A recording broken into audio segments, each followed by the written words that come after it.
everyone, welcome to my YouTube channel Economics with Priya. So this is the first video on my YouTube channel. Through this I am going to start my YouTube journey in educational field, especially in economics I can say. So through this channel I will discuss lots of topic in economics, but this will happen after some time. So what I am going to do right now? So right now I am going to start economics crash course for class 12 CBSE board.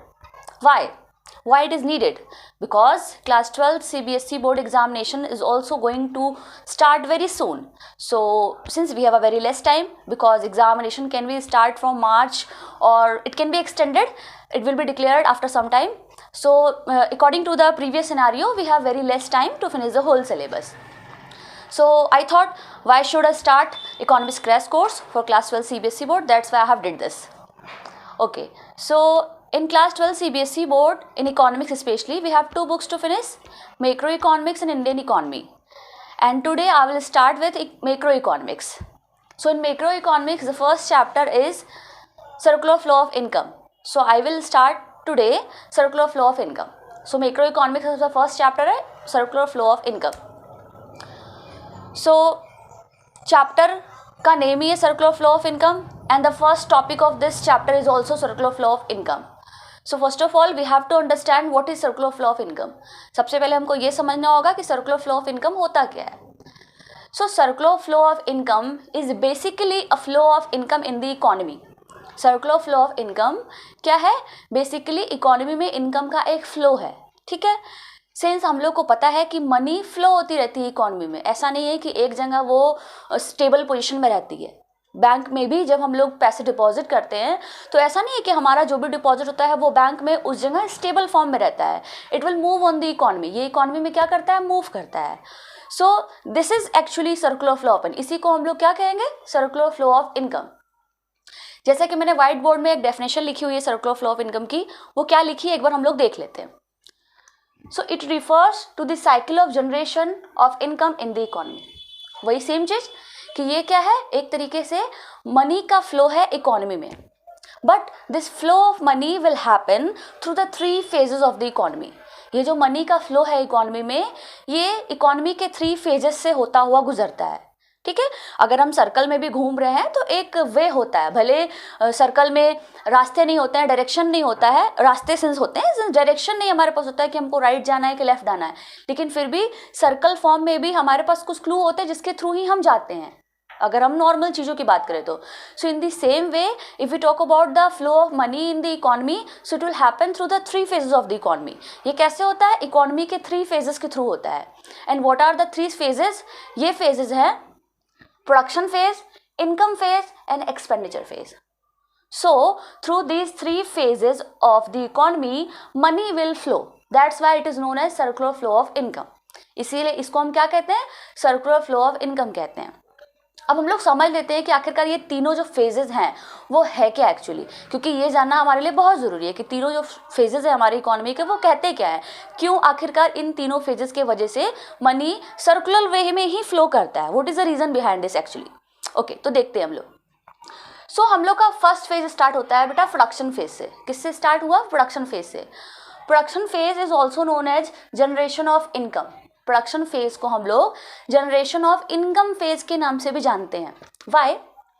क्योंकि production phase में होता क्या है? जो firm होता है वो factor service का यूज करके गुड्स एंड सर्विसेज प्रोवाइड कराता है, प्रोड्यूस करता है. एक्चुअली हम कहें तो प्रोडक्शन फेज में क्या होता है कि जो फर्म होता है वो फैक्टर सर्विस का यूज करके क्या करता है? गुड्स और सर्विस को प्रोड्यूस करता है. ओके, दैट्स वाई इसको हम लोग प्रोडक्शन फेज कह रहे हैं. यहाँ पे मैंने एक वर्ड यूज़ किया है फैक्टर सर्विस. फैक्टर सर्विस क्या होता है बेटा? फैक्टर सर्विस जैसे हम लोग के फैक्टर ऑफ प्रोडक्शन होते हैं ना, लैंड, लेबर, कैपिटल, एंटरप्रेन्योर, तो इन सब के थ्रू दिया हुआ सर्विस ही क्या कहलाएगा? फैक्टर सर्विस कहलाएगा. जो हमारे फैक्टर ऑफ प्रोडक्शन है, लैंड, लेबर, कैपिटल, एंटरप्रेन्योर, इन सब के थ्रू दिया हुआ जो सर्विस होगा उसे ही हम लोग क्या कहेंगे? फैक्टर सर्विस कहेंगे. तो प्रोडक्शन फेज में बेसिकली होता क्या है? प्रोडक्शन फेज में ये होता है कि फैक्टर सर्विस का यूज करके हम लोग गुड्स एंड सर्विसेज प्रोड्यूस करते हैं. That's why this is known as production phase. But why this is known as generation of income? लेकिन क्यों इसको हम जनरेशन ऑफ इनकम फेज के नाम जानते हैं? तो उसका बेसिक सा रीजन है कि हम कहीं भी सर्विस देंगे तो उसके बदले हमको पैसे मिलेंगे, हमको इनकम मिलेगी. तो भाई प्रोडक्शन फेज में जो फर्म है वो क्या कर रहा है, प्रोडक्शन फेज में जो फर्म है वो क्या कर रहा है, फैक्टर सर्विस का यूज करके गुड्स एंड सर्विसेज प्रोड्यूस कर रहा है, तो जिससे भी वो फैक्टर सर्विस ले रहा है उसको उसके बदले वो इनकम देगा। Okay, that's why this is known as generation of income, इसीलिए इसको क्या कहा जा रहा है, जनरेशन ऑफ इनकम। ओके, अब हमारे पास इनकम आ गई भाई, सिंपल सी बात है, हमने काम किया, हमको पैसे मिल गए, that's it. Now if you get the income then what will do with the income, हम लोग इनकम के साथ क्या करते हैं भाई। अगर आप नॉर्मल देखोगे तो बहुत सारी चीज़ें हैं कि हम लोग इनकम का एक हिस्सा सेव करते हैं, खर्च करते हैं, there are lots of agenda which we do in our daily life. But यहाँ पे हम लोग कुछ चीज़ों को स्टेबल मान के चलेंगे, हमको बहुत ज़्यादा प्रपंच में नहीं पड़ना एक तरीके से देखा जाए तो। ओके, सो हमको प्रोडक्शन फेज से इनकम मिला, उस इनकम का यूज़ हम क्या करेंगे, अब हमको देखिए जैसे ही प्रोडक्शन फेज से इनकम मिल गया सर्विस के बदले, हम आगे किस में, इनकम फेज में। इनकम फेज को क्या कहा जा रहा है, डिस्ट्रीब्यूशन ऑफ इनकम। भाई जाहिर सी बात है यहाँ बहुत सारे फैक्टर सर्विस काम कर रहे हैं, तो उन सब फैक्टर सर्विस को काम करने के बदले क्या मिलेगा, इनकम मिलेगा, यानी कि इनकम का डिस्ट्रीब्यूशन हो रहा है ना, that's why they are moving toward the income phase. इसीलिए अब हम लोग कहाँ पे आ रहे हैं, इनकम फेज में एंटर कर रहे हैं। Now in income phase what we have money, we have income, so what we will do with that income, हम लोग इस इनकम के साथ क्या करेंगे, basically we will expand these income to the purchase of some goods and services। हम लोग क्या करेंगे, इस इनकम का यूज बेसिकली जो गुड्स एंड सर्विसेज होगा उसको परचेज करने के लिए करेंगे। जैसे ही हम लोग परचेज करने के लिए जाएंगे तो हम लोग किस में आ जाएंगे, एक्सपेंडिचर फेज में आ जाएंगे। ओके, और एक्सपेंडिचर फेज को देखिए हम लोग किस नाम जानते हैं, disposition of income. Disposition of income क्यों, क्योंकि इस फेज में हम लोग इनकम का यूज कर रहे हैं, डिस्पोजिशन कर रहे हैं, that's why this phase is known as expenditure phase and the other name of this phase is disposition of income. Is it clear? एक बार हम लोग और देख लेते हैं। सबसे पहले हम लोग प्रोडक्शन फेज में आए। प्रोडक्शन फेज में क्या होता है, जो फर्म होता है वो गुड्स एंड सर्विस प्रोड्यूस करता है with the help of factor service. Factor service की हेल्प से firm goods and service produce करता है। ओके, प्रोड्यूस करने के बदले जो भी सर्विस देता है उसके सर्विस के बदले वो उस बंदे को क्या देगा, इनकम देगा, पैसे देगा, सैलरी देगा। तो हम लोग किस फेज में आ गए, इनकम फेज में आ गए। That's why this is known as distribution of income. Income का डिस्ट्रीब्यूशन हो रहा है in the different types of phases, different people, that's why it is known as distribution of income. When we have income, then what we'll do, we will expand that money to buy something which is the thing which is produced by the firm। जो firm produce कर रहा है उसको हम लोग खरीदने के लिए उस पैसे को क्या करेंगे, खर्च करेंगे। तो हम लोग कहाँ आ गए, एक्सपेंडिचर फेज में आ गए। अब लेकिन ये सर्कल कैसे बना, मेन मोटिव हम लोग का जानना ये है कि सर्कल कैसे बना। लुक, हम लोग क्या कर रहे हैं, यहाँ पे चीज़ें खरीदने के लिए पैसे खर्च कर रहे हैं, तो वो बनाई हुई चीज़ें कहाँ की हैं, इसी प्रोडक्शन फेज की हैं। तो बेसिकली हम जो पैसा एक्सपेंडिचर फेज में खर्च कर रहे हैं वो पैसा बेसिकली जा किसके पास रहा है, फर्म के पास से दोबारा चला जा रहा है, प्रोडक्शन फेज में ही चला जा रहा है। और फिर से वही सर्कल स्टार्ट हो जाएगा। प्रोडक्शन फेज में बंदे ने काम किया, फैक्टर सर्विस दिया, उसके बदले उसको इनकम मिला, वो आ गया इनकम फेज में। फिर इस इनकम को हम लोग खर्च किए, आ गए एक्सपेंडिचर फेज में, और फिर से वही सर्कल चलते रहा। Are you getting my point? So this is the way by which the flow of money will happen. ये एक तरीका है, यही एक माध्यम है जिसके थ्रू जो मनी का फ्लो है वो इकोनॉमी में चलता है। That's why it is known as circular flow of income. इसीलिए इसको सर्कुलर फ्लो ऑफ इनकम के नाम से हम लोग जानते हैं। I hope is it clear. Moving toward the next topic, हम लोग का नेक्स्ट टॉपिक है types of circular flow. Circular flow के आखिरकार टाइप्स कितने होते हैं? So basically there are two types of circular flow. जो सर्कुलर फ्लो होता है वो बेसिकली दो टाइप का होता है, real flow and money flow. पहले थोड़ा सा समझ लेते हैं इसके बारे में हम लोग, उसके बाद हम लोग डेफिनेशन और डायग्राम के थ्रू भी समझेंगे। So first one is real flow. So real flow is basically known as physical flow. Real flow को हम लोग फिजिकल फ्लो के नाम से भी जानते हैं। वाई? क्योंकि इस फ्लो में there is no involvement of money. Suppose कीजिए 1 मार्क्स का क्वेश्चन आ गया, व्हाट इज रियल फ्लो, तो you can easily write these two lines. What can you write? You can write कि real flow is also known as physical flow. Why? Because there is no involvement in money in this flow. क्योंकि इस flow में money का कोई भी involvement नहीं होता है, इसीलिए इसको हम किस नाम से जानते हैं, physical flow के नाम से जानते हैं। Is it clear? अब हम लोग देखते हैं इसको डायग्राम के थ्रू कि कैसे ये physical flow ही है। Okay, so our first flow is real flow. यहाँ पे मैंने लिखा है रियल फ्लो। अब रियल फ्लो में मैंने एक छोटा सा डायग्राम बनाया है, इसको हम लोग देखेंगे, समझेंगे तो क्लियर हो जाएगा कि इसको आखिरकार फिजिकल फ्लो के नाम से क्यों जाना जाता है।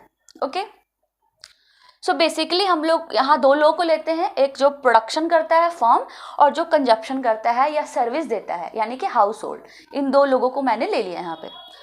तो हाउस होल्ड है, फर्म है बेटा। अब फर्म को भाई प्रोडक्शन करना है तो फर्म को प्रोडक्शन करने के लिए सर्विस की जरूरत पड़ेगी, काम करने वाले बंदों की जरूरत पड़ेगी, लेबर की जरूरत पड़ेगी। उसको वो कहाँ से मिलेगा? बेसिकली उसको हाउस होल्ड ही वो दे सकता है। ठीक है, तो हाउस होल्ड फर्म को क्या देगा? फैक्टर सर्विस देगा। काम किया हाउस होल्ड फर्म में। अब अगर हम लोग अभी के हिसाब से देखें तो भाई काम करने के बदले हमको इनकम मिलनी चाहिए, but since this is a real flow, this is a physical flow in which this is no involvement of money, that's why firm will not pay income to the household. Firm क्या करेगा?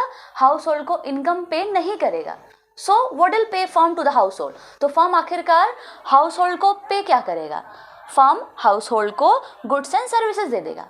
अगर आप थोड़ा barter system की तरफ जाएं तो ऐसा ही तो होता था भाई कि काम के बदले अनाज, ये कॉन्सेप्ट था ना कि हमने काम किया उसके बदले हमको अनाज मिल गए, पैसे नहीं मिले। हमने खेत में 1 घंटे 2 घंटे काम किया, उसके बदले हमको गेहूँ मिल गया, चावल मिल गया, एक्सेट्रा जो भी चीज़ें होती थी, हमने काम किया उसके बदले हमको सामान मिल गया। तो basically this is like that, ये उसी तरीके का फ्लो हुआ। अगर डेफिनेशन आया तो क्या लिख सकते हैं आप लोग?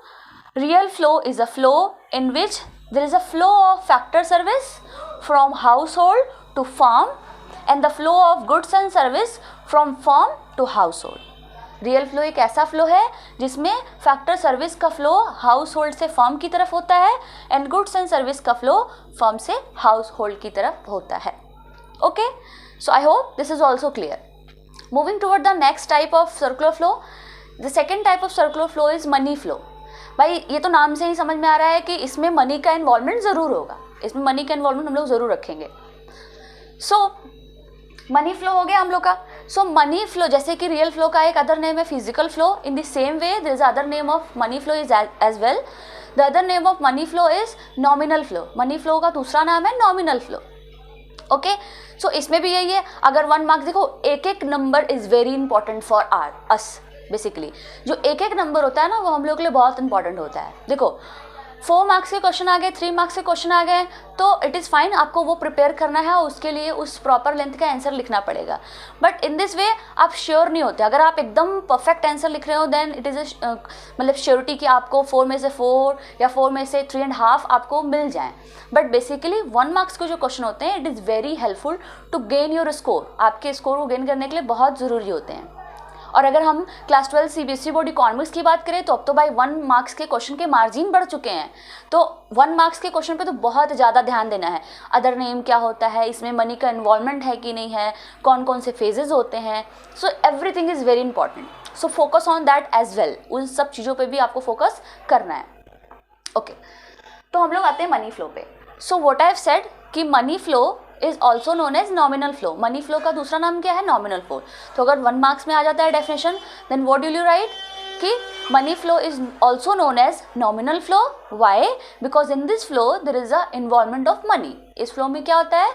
मनी का इन्वॉल्वमेंट होता है। ओके, अब हम लोग डायग्राम के थ्रू भी देख लेते हैं बिकॉज डायग्राम हमारे माइंड में सेट होता है, उससे हम समझ जाएंगे सारी चीज़ें। तो भाई हम लोग मनी फ्लो में भी 2 बंदों को लेते हैं, हाउस होल्ड को लिया और फर्म को लिया। Firm which is a producer of goods and services and second one is house hold which is a giver of factor service. जो क्या होता है? गिवर होता है एक तरीके से, मतलब फैक्टर सर्विस देने का एक जरिया होता है। ये फैक्टर सर्विस क्या करता है? देता है। तो since this is a money flow और in this flow there is a involvement of money, so household firm को क्या देगा? भाई फैक्टर सर्विस देगा। उस फैक्टर सर्विस के बदले सिंस यहाँ मनी का इन्वॉल्वमेंट है तो फर्म हाउस होल्ड को क्या देगा? पैसे देगा, इनकम देगा। और उस इनकम को हाउस होल्ड क्या करेगा? एक्सपेंडिचर करेगा। That's why here is a flow of consumption expenditure from household to firm. यहाँ पे आपको दिख रहा होगा कि कंजप्शन एक्सपेंडिचर का फ्लो हाउस होल्ड से फर्म की तरफ हो रहा है और हाउस होल्ड कंजप्शन एक्सपेंडिचर किया तो फर्म इस कंजप्शन एक्सपेंडिचर के बदले क्या देगा हाउस होल्ड को?